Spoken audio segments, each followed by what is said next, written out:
भुषुंडी जी बोले, हे विद्याधर, जब आत्मपद प्राप्त होता है तब ऐसी अवस्था होती है कि जो नग्न शरीर हो और उस पर बहुत शस्त्रों की वर्षा हो तो भी उससे जीव दुखी नहीं होता, और सुंदर अप्सरा कंठ से लगे तो हर्ष नहीं होता।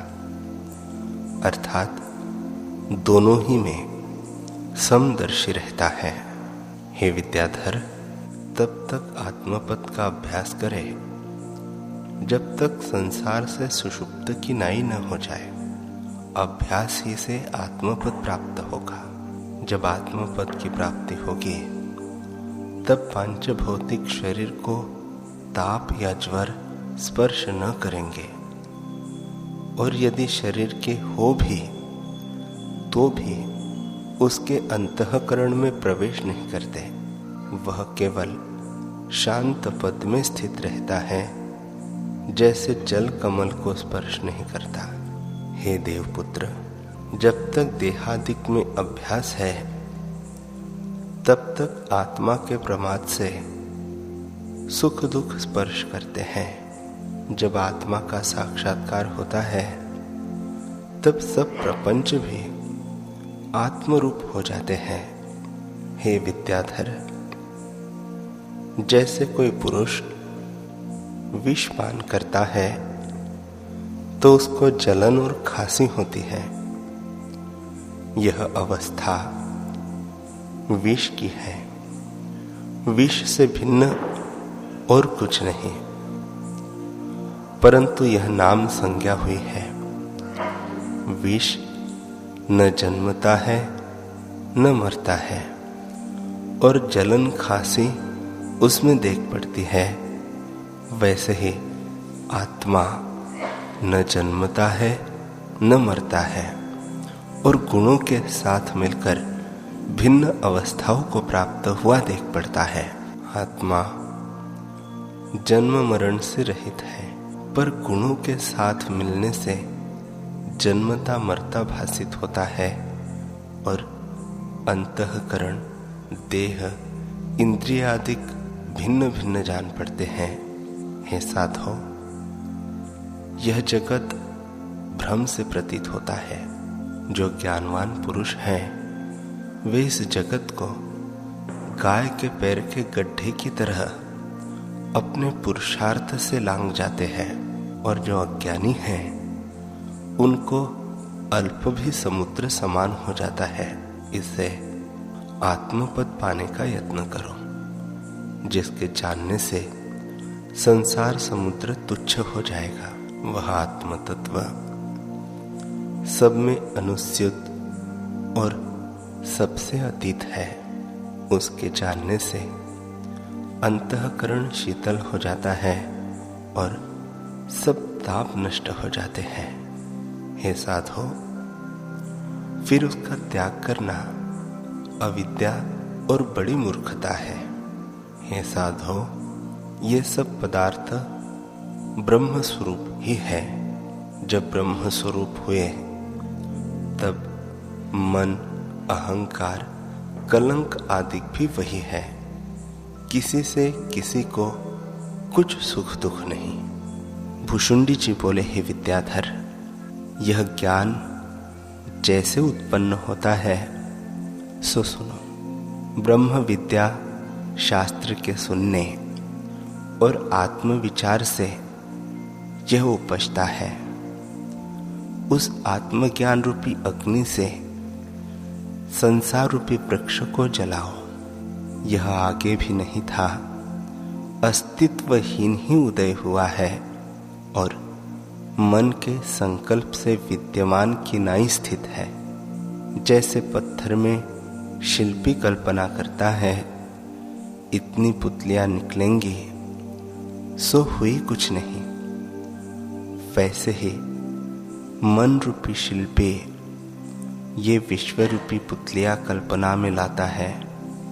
जब मन का नाश करोगे तब संसार भ्रम मिट जाएगा। आत्मविचार करके परम पद को प्राप्त होंगे और अपना रूप परमात्म रूप प्रत्यक्ष भासित होगा। इससे अहंता को त्याग कर अपने स्वरूप में स्थित हो। हे विद्याधर, यह संसार रूपी वृक्ष अहंता रूपी बीज से उपजता है। उसको जब ज्ञान रूपी अग्नि से जलाओगे तब फिर यह जगत न उपजेगा। यदि इसको विचार करके देखिए तो अहम त्वम नहीं रहता। हे विद्याधर, यह अहम त्वम मिथ्या है। इनके अभाव की भावना करो, यही उत्तम ज्ञान है। हे साधो, जब गुरु के वचन सुनकर उनके अनुसार पुरुषार्थ करे तब परम पद को प्राप्त होता है और तभी जय होती है। हे विद्या रूपी कंदरा को धारण करने वाले, पर्वत और विद्या रूपी पृथ्वी को धारण करने वाले शेषनाग, यह संसार एक आडंबर है। उसके सुमेरु जैसे कई खंभे हैं जो रत्नों की पंक्ति से जड़े हुए हैं। वन, दिशा, पहाड़, वृक्ष, कंदरा, बैताल, देवता, पाताल, आकाश इत्यादि सारा ब्रह्मांड उसके ऊपर स्थित है। रात्रि, दिन, भूत, प्राणी और इनके जो घर है सो चौपड़ के खाने हैं। जो जैसा कर्म करता है वह उसके अनुसार सुख दुख भोगता है।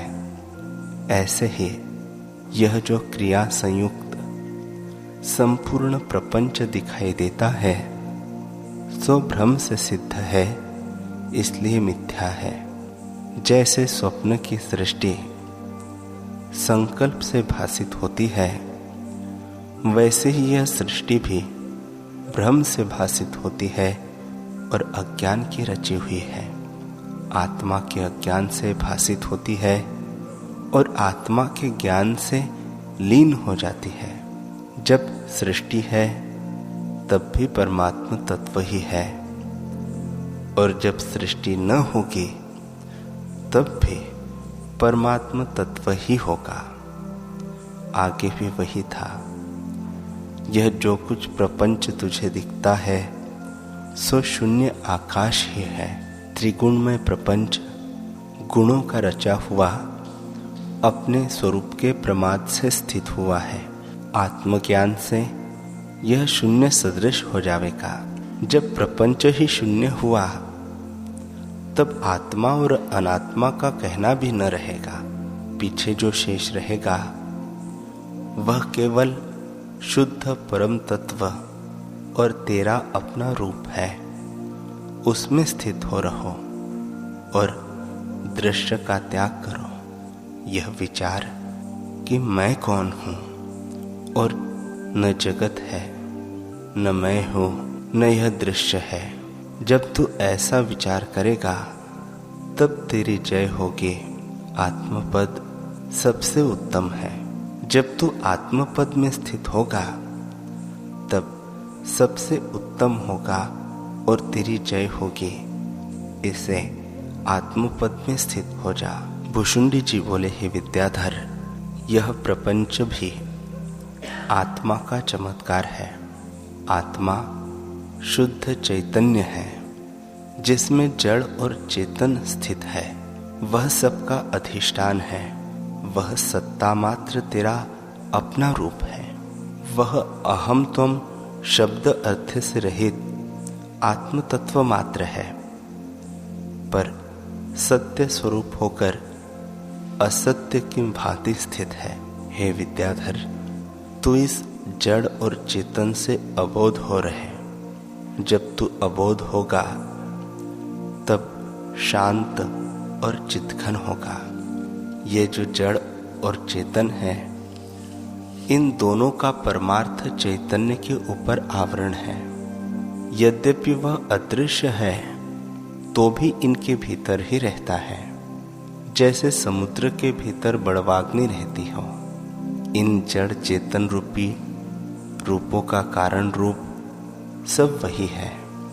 इनकी उत्पत्ति भी उसी से होती है और नाश भी वही करता है। हे विद्याधर, जब ऐसे जाना कि मैं चेतन रूप भी नहीं और जड़ भी नहीं, तो पीछे जो शेष रहेगा वही तेरा स्वरूप है।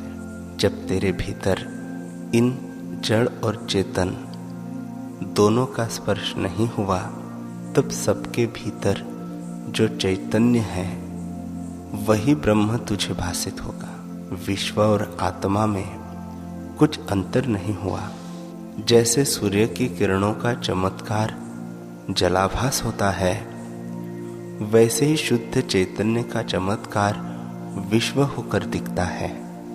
हे अंग, जैसे दीवाल पर पुतलियां लिखी होती है, तो वे दीवाल से भिन्न चित्रे ने नहीं लिखी है, वैसे ही शून्य आकाश में चित्त रूपी चित्रे ने विश्व रूपी पुतलियों की कल्पना की है। जैसे सुवर्ण कल्पित भूषण सुवर्ण से भिन्न नहीं, वैसे ही आत्मा में अज्ञान से जो विश्व देखते हैं वह आत्मा से भिन्न नहीं। जगत, ब्रह्म, आत्मा, आकाश, देश, काल सब उसी तत्व की संज्ञा है। वही शुद्ध चैतन्य आकाश है जिसका चमत्कार ऐसे स्थित है। उसी तत्व में तू भी स्थित हो रहे। यह जगत ऐसे है जैसे दूर दृष्टि से आकाश में बादल हाथी की सूंड से लगते हैं। यह जो अहम तुम रूप जगत है सो अबोध से भासित होता है और बोध से लीन हो जाता है। जैसे मरुस्थल में सूर्य की किरणों से जल दिखता है, वैसे यह जगत है, इसका त्याग करो। भुशुंडी जी बोले, हे विद्याधर, यह सब स्थावर जंगम जगत आत्मा से उत्पन्न हुआ है और आत्मा ही में स्थित है। आत्मा ही विश्व में स्थित है। जैसे स्वप्न का विश्व स्वप्न देखने वाले में स्थित होता है, आत्मा किसी का कारण नहीं, क्योंकि अद्वैत है। हे अंग, जो तू उस पद के पाने की इच्छा करता है, तो तू ऐसा निश्चय कर कि न मैं हूं और न यह जगत है। जब तू ऐसा जानेगा तब आत्मपद की प्राप्ति होगी, जो कि देश, काल और वस्तु के परिच्छेद से रहित है। सर्वत्र सब वही परमात्म तत्व है। जगत का कर्ता संकल्प ही है, क्योंकि संकल्प से जगत उत्पन्न होता है। जैसे पवन से अग्नि उत्पन्न होता है और पवन ही से दीपक का निर्वाण होता है, वैसे ही जब संकल्प बहिर्मुख फुरता है तब संसार उदय होकर भासित होता है, और जब संकल्प अंतर्मुख होता है तब आत्मपद प्राप्त होता है। सब प्रपंच उसी में लय हो जाता है। इस प्रकार संसार की नाना प्रकार की संज्ञाएं फूरने से ही होती हैं। स्वरूप में कुछ नहीं है, न सत्य है न असत्य है, न स्वतः है न अन्य से है। यह सब कलना मात्र है। सत असत और स्वतः अन्य का जब अभाव हुआ तब वहाँ अहम त्वम कहाँ मिलेंगे? वह है नहीं और बालक के यक्षवत ब्रह्मात्र है। हे साधो, जहाँ अहम त्वम नष्ट हो गए वहाँ जो सत्ता बची वही परम पद है। जहाँ जगत का भ्रम है वहाँ वह विचार से लीन हो जाती है। वास्तव में पूछो तो ब्रह्म और जगत में कुछ भेद नहीं, नाम मात्र दो है, जैसे घट और कुंभ, परंतु भ्रम से नानात्व भासित होता है।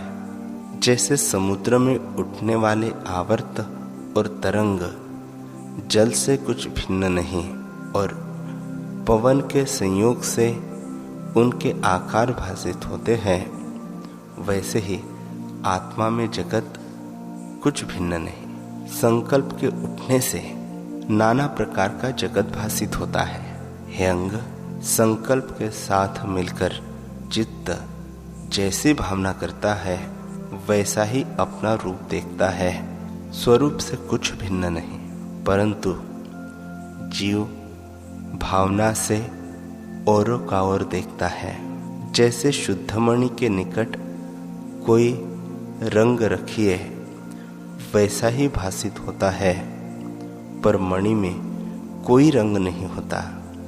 वैसे ही चित्त शक्ति में कुछ हुआ नहीं, पर हुए कि ना स्थित है। इससे अपने स्वरूप की भावना करो और जड़ चैतन्य को छोड़कर शुद्ध चैतन्य में स्थित हो। जब ऐसे जानकर अपने स्वरूप में स्थित होंगे तब तुम्हें उत्थान में भी अपना स्वरूप दिखेगा।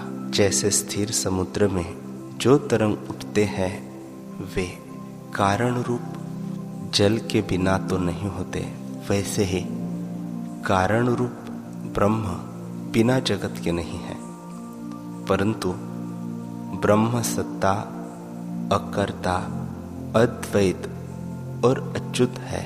इसी से कहा है कि ब्रह्म अकर्ता है और जगत आकाश रूप है। जो जगत अकारण रूप है तो यह न उपजता है और न नाश होता है। मरुस्थल के जल की तरह यह ब्रह्मात्र है। इसी से कहा है कि जगत कुछ वस्तु नहीं, केवल अज, अच्युत और शांत रूप आत्म तत्व ही अखंडित स्थित है और शिलाकोश की तरह अचैत्य चिन्मात्र है। जिसके हृदय में चिन्मात्र की भावना नहीं, उन मूर्ख को हम क्या कहें। हे साधो, वास्तव में परमार्थ दृष्टि से कुछ भी नहीं बना, पर जहाँ जहाँ मन है वहाँ वहाँ अनेक जगत है। तृण से सुमेरु तक सब जगत में है। जो विचार कर देखिए तो सब वही ब्रह्म रूप है और कुछ नहीं। जैसे सुवर्ण को जान लेने से भूषण भी सुवर्ण भासित होता है, वैसे ही केवल सत्ता समान पद एक अद्वैत है, भिन्न कुछ नहीं, और भिन्न भिन्न संज्ञाएं भी वही है। भूषुंडी जी बोले, हे विद्याधर, जब आत्मपद प्राप्त होता है तब ऐसी अवस्था होती है कि जो नग्न शरीर हो और उस पर बहुत शस्त्रों की वर्षा हो तो भी उससे जीव दुखी नहीं होता, और सुंदर अप्सरा कंठ से लगे तो हर्ष नहीं होता। अर्थात दोनों ही में समदर्शी रहता है। हे विद्याधर, तब तक आत्मपद का अभ्यास करे जब तक संसार में सुषुप्त की नाई न हो जाए। अभ्यास ही से आत्मपद प्राप्त होगा। जब आत्मपद की प्राप्ति होगी तब पंच भौतिक शरीर को ताप या ज्वर स्पर्श न करेंगे, और यदि शरीर के हो भी तो भी उसके अंतःकरण में प्रवेश नहीं करते। वह केवल शांत पद में स्थित रहता है, जैसे जल कमल को स्पर्श नहीं करता। हे देवपुत्र, जब तक देहादिक में अभ्यास है तब तक आत्मा के प्रमाद से सुख दुख स्पर्श करते हैं। जब आत्मा का साक्षात्कार होता है तब सब प्रपंच भी आत्मरूप हो जाते हैं। हे विद्याधर, जैसे कोई पुरुष विषपान करता है तो उसको जलन और खांसी होती है। यह अवस्था विष की है। विष से भिन्न और कुछ नहीं, परंतु यह नाम संज्ञा हुई है। विष न जन्मता है न मरता है, और जलन खांसी उसमें देख पड़ती है। वैसे ही आत्मा न जन्मता है और न मरता है और गुणों के साथ मिलकर भिन्न अवस्थाओं को प्राप्त हुआ देख पड़ता है।